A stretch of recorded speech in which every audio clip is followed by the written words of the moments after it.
Hi hello எல்லாருக்குமே வணக்கம். School டாஸ்கில் பிக் பாஸ் ஹவுஸுக்குள்ளே டீச்சர்ஸை தான் இவ்வளோ நாளாக ஸ்டூடெண்ட் அலர்ட் கழிச்சிட்டு இருந்தாங்க. இன்றைக்கி டீச்சர்ஸுக்குள்ளேயே பெரிய ஒரு ஃபைட் வர மாதிரியெல்லாம் நிறைய சம்பவம் நடந்திருக்கு. ஸோ அந்த சம்பவங்கள் என்னென்னலாம் பார்க்குறதுக்கு முன்னால் வாங்க வீடியோக்குள்ளே போகலாம். பிக் பாஸ் ஹவுஸில் இந்த ஸ்கூல் டாஸ்க் தொடங்கினதுலேருந்தே ஸ்டூடெண்ட்ஸ் தான் ஸ்கோர் பண்ணிட்டு இருக்காங்க. டீச்சர்ஸில் அதாவது அட்மினிஸ்ட்ரேஷனில் இருந்து யாருமே ஸ்கோர் பண்ணலை. ஸோ அவங்களுக்கும் ஸ்கோர் பண்ணுறதுக்கு ஒரு வாய்ப்பு கொடுக்கணும்ன்ற ரீதியில் நம்மளோட பிக் பாஸ் இன்றைக்கி சில்ட்ரன்ஸ் டேன்னு சொல்லி நம்மளோட டீச்சர்ஸை ஸ்டூடெண்ட்ஸுக்காக ஆட்டம் பாட்டம் அப்படி இப்படின்லாம் நிறையலாம் பண்ணணும், நிறைய ஆக்டிவிட்டிலாம் கொடுத்துருந்தார்.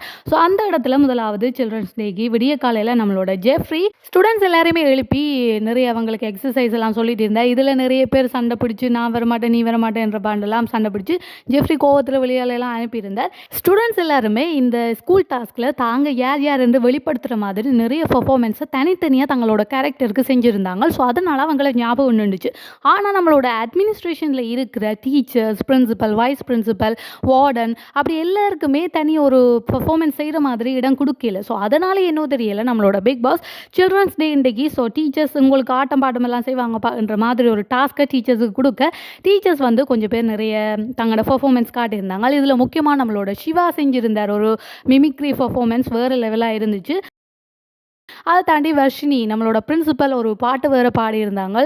தூக்கலாக இருந்துச்சு இந்த ரெண்டு பர்ஃபார்மன்ஸுமே. இதை தாண்டி விடிஞ்சு இவ்வளோ நேரம் ஆகிட்டு ஏன்டா பிக் பாஸ் ஹவுஸில் பெரிய ஒரு ஃபைட் இன்னுமே வெடிக்கலைன்னு சொல்லி வெயிட் பண்ணிட்டு இருந்தேன். எல்லாருக்குமே இந்த அப்பா என்ற லெவலில் நம்மளோட தர்ஷிகாக்கும் மஞ்சரிக்கும் இடையில் ஒரு பெரிய ஒரு ஃபைட் வந்துச்சு. இந்த ஃபைட்டுக்கு பின்னால் என்ன ரீசன் பார்த்தா நம்மளோட தர்ஷிகாவே தான் இதுக்கு மூல காரணம். அதாவது பற்ற வச்சுட்டு சைலண்டாக இருந்துட்டு பெரிய ஒரு பிளாஸ்ட் பண்ணி தான் இந்த வீட்டுக்குள்ளே இந்த வீக்கில் தானும் இருக்கேன்ப்பா என்று வெளியால் காட்டணும் பண்ணுறதுக்காக தர்ஷிகா பிளான் பண்ணி இதை செஞ்சுருக்காங்களோ தெரியல.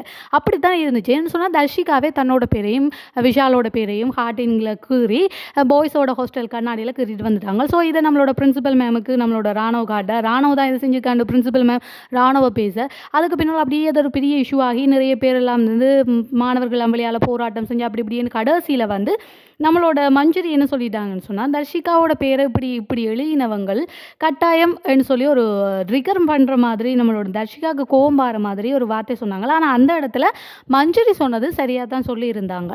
ஆனால் அதை விளங்கி கொண்ட தர்ஷிகா உடனடியாக தான் அந்த பிழை செஞ்சன்ற மாதிரி அதை வேற தான் பிழை செஞ்சது சரி என்ற லெவலுக்கு கத்திட்டு போயிருந்தாங்க. ஸோ இந்த இடத்துல தர்ஷிகாவுக்கு மஞ்சரிக்கு முடியல ஒரு பெரிய ஒரு ஃபைட் வந்துச்சு. ஸோ ஆகமொத்தத்தில் வச்சு பார்க்க போது தர்ஷிகா தானும் இந்த ஹவுஸுக்குள்ளே இருக்கேன்பா இந்த வீக்லி டாஸ்கில் தானும் செஞ்சுருக்கேன்னு ஒரு சம்பவத்தை என்ற வெளியில் மக்களுக்கு தெரியறதுக்காக தான் இந்த சம்பவம் பண்ணியிருக்காங்கப்பா என்ற மாதிரி யோசிக்க தோணுச்சு. இதை தாண்டி சரி இவ்வளோ நாளும் இந்த ஹவுஸுக்குள்ளே ஸ்டூடெண்ட்ஸுக்குள்ளே தான் ஃபைட் நடந்திருக்கு. அதை பிரித்து வைக்கிறது நம்மளோட டீச்சர்ஸோடையோ இல்லை அட்மினிஸ்ட்ரேஷனில் இருக்கிற மிச்ச ஆக்களோடையோ ஒர்க்காக தான் இருந்துச்சு. சரி இப்படியெல்லாம் போயிட்டு இருக்கு டீச்சர்ஸ் என்னப்பா ஒரு சம்பவமே பண்ணல இந்த வீக் கதைக்கிற மாதிரி என்று பார்த்தா நம்மளோட அருணுக்கும் ஜாக்லினுக்கும் இடையில பெரிய ஒரு சண்டை முட்டிக்குச்சு. அதாவது இதுக்கு ரீசனும் நம்மளோட ஸ்டூடெண்ட்ஸ் தான். அதாவது நம்மளோட அருண் தான் விபியாக இருந்தாலுமே வைஸ் பிரின்சிபலாக இருந்தாலுமே இந்த வீக் கேப்டனும் நம்மளோட விபியாக இருக்கிற அருண் தான். ஸோ அருண் என்ன செய்யணும்டா 2 போஸ்ட்டை இந்த டைமில் கவர் பண்ணிட்டு இருக்கணும். அப்படி பார்க்க விபி போஸ்ட்டாக இருக்கட்டும் இல்லாட்டி இன்னொன்று கேப்டனாக இருந்து இந்த ஹவுஸில் நடக்கிற எல்லா விஷயத்தையுமே சரியாக பேணி பாதுகாக்கணும். இல்லாட்டி என்ன நடக்கும்னு சொன்னால் சாட்டர்டே சண்டே எபிசோடில் வந்து நம்மளோட விஜய் சேதுபதி கிளின்னு கிழிச்சிருவார். ஸோ அதனால் என்ன தெரியல நம்மளோட அருண் ஸ்டூடெண்ட்ஸில் பேர் சில கம்ப்ளைண்ட் வச்சுருக்காங்க. அது நம்மளோட ஜேடீச்சர் அதாவது ஜாக்லின் மேம் மேலே தான் நிறைய கம்ப்ளைண்ட் வச்சுருக்காங்கன்னு சொல்கிறாங்க. அதாவது அவள் மாரல் டீச்சர்னு சொல்லி போட்டு மாரல் சொல்கிறேன்னு சொல்லி ஒவ்வொருத்தரையுமே பர்சனல் அட்டாக் பண்ணுறாப்பா என்ற மாதிரி பிரின்சிபல்கிட்ட சொல்லியிருந்தேன். ஸோ இந்த இடத்துல கோவமான நம்மளோட ஜாக்லின் அழுது புலம்பி நான் அப்படி இல்லை என்ன கதைக்க விடுங்கோ நான் செய்கிறதெல்லாம் சரி அவங்க பர்சனலாக கதை கேட்க நானும் கதைச்சா அதை ஏற்றுக்கொள்கிறேன் தானே நான். ஸோ அவங்களும் ஏற்றுக்கொள்ளும்ன்ற மாதிரிலாம் பெரிய லெவலில் வெடிச்சா இது நடுவில் இருக்கிற நம்மளோட பிரின்சிபல்கிட்ட தான் இந்த சம்பவங்கள் சொல்லிட்டு இருக்காங்க. ஆனால் நம்மளோட பிரின்சிபல் தனக்கு இருக்கிற அதிகாரத்தை யூஸ் பண்ணி எல்லாரையும் கப்ஷிப்பாக இருப்பா என்ற லெவலில் ஒரு முடிவெடுப்பாங்கன்னு பார்த்தா அவங்க எல்லாத்துக்குமே அப்படின்ற மாதிரி நம்மளோட ஜாக்லினுக்கே சப்போர்ட் பண்ணிட்டு இருந்தாங்க. இதை பார்த்து நம்மளோட பிபி சார் வேறு லெவலில் ஃபயர் ஆகி நிறைய பாயிண்ட்ஸ் எல்லாமே எடுத்து வச்சிருந்தேன். அதில் முக்கியமாக நம்மளோட தீபக்கை பார்த்து தீபக்குக்கும் ஜாக்லினுக்கும் இடையில் பெரிய நாளாக பெரிய ஒரு பிரச்சனை ஓடிட்டே இருக்குது. அதாவது 2 பேருக்கும் இடையில் ஒரு ஈகோசிட்டி இருக்குது என்ற மாதிரி போயிட்டு இருக்குது. அந்த பிரச்சனையில் இந்த கிளாஸ் ரூம்லாம் நம்மளோட ஜாக்லின் அதை தனிப்பட்ட ரீதியிலலாம் தீபக்கை அட்டாக் பண்ணுற மாதிரி நிறைய விஷயம் சொல்லியிருக்காண்டெல்லாம் ஸ்டூடெண்ட்ஸாக நம்மளோட தீபக் வந்து நம்மளோட விபி சாரான அருண்கிட்ட சொல்லியிருக்கேன்.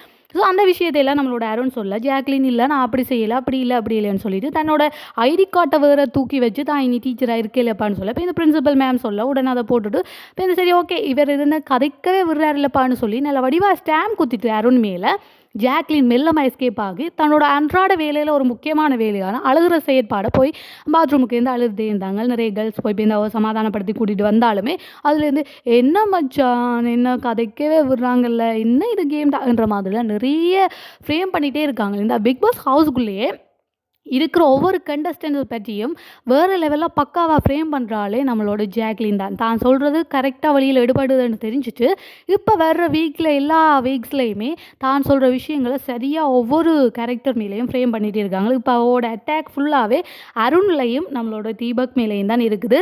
ஸோ இந்த அட்டாக் பண்ண நம்மளோட ஜாக்லின் இந்த விஷயத்தால் வீக்கெண்டில் நாமினேஷனில் என்னென்ன சம்பவம் நடக்க போகுது தெரியல. ஸோ இந்த பரபரப்பான சண்டே எல்லாமே முடிஞ்ச பிறகு நம்மளோட ஸ்டூடெண்ட்ஸை பிக் பாஸ் என்ன சொல்லியிருக்காருன்னு சொன்னால் இந்த வீக் ஃபுல்லாகவே நடந்த சம்பவங்களை வச்சுக்கொண்டு ஸ்டூடெண்ட்ஸ் என்ன செய்யணும்னா ரேங்க் பண்ணணும். அதில் முன்னுக்கு முதலாவதாக 3 பேரை ரேங்க் பண்ணணும். அவைக்கு கோல்டு சில்வர் அப்படி வந்து 3 மெடல் கொடுப்பாங்க, அதோட ஒரு ப்ரைஸும் கொடுப்பாங்க. ஸோ அதை தாண்டி கடைசி 3 ஸ்டூடெண்ட்ஸையும் செலக்ட் பண்ணணும். நடுவில் இருக்கிற ஸ்டூடெண்ட்ஸ் அப்படியே ரேங்கிங் ஓடரில் வருவாங்கன்னு தான் நம்மளோட பிக் பாஸ் சொல்லியிருந்தார். ஸோ இந்த இடத்துல நம்மளோட ஃபர்ஸ்ட் பிளேஸை நம்மளோட முத்து சாச்சனா ரயான் 3 பேருமே பிடிச்சிருக்காங்க. ஸோ இந்த இடத்துல ரயான் வேறு லெவலாக எல்லா அட்மினிஸ்ட்ரேஷனில் இருக்கிற எல்லாருக்குமே காக்கா பிடிச்சி அந்த பிளேஸை பிடிச்சிட்டாருப்பான்ற மாதிரி நம்மளோட பாய்ஸ் டீமில் கதைச்சிருந்தாங்க.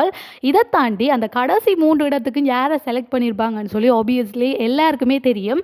அந்த லெவலில் முக்கியமாக 2 பேர் எல்லாருமே சொல்லுவாங்க. அப்படி பார்க்க நம்மளோட சத்யாவாக இருக்கலாம் ராணவாக இருக்கலாம். ஆனால் 2 பேருமே தங்களுக்கு கொடுத்த கேரக்டரை தான் அந்த ஹவுஸில் செஞ்சுட்டு இருந்தாங்க. ஆனால் அது அவங்களோட பர்சனலாக அவங்களோட கேரக்டரை என்னென்னு சொல்கிறது ஒரு தாக்கப்படுற மாதிரி அந்த கேரக்டர் இருந்துச்சு. ஆனால் அவங்க 2 பேரும் செஞ்சது தங்களோட கேரக்டருக்கு 100% பர்ஃபெக்ட்னே சொல்லலாம். இருந்தாலும் சில இடங்களில் வார்த்தைகளை விட்டுட்டாங்க. அதுதான் அவங்களோட பிரச்சனை.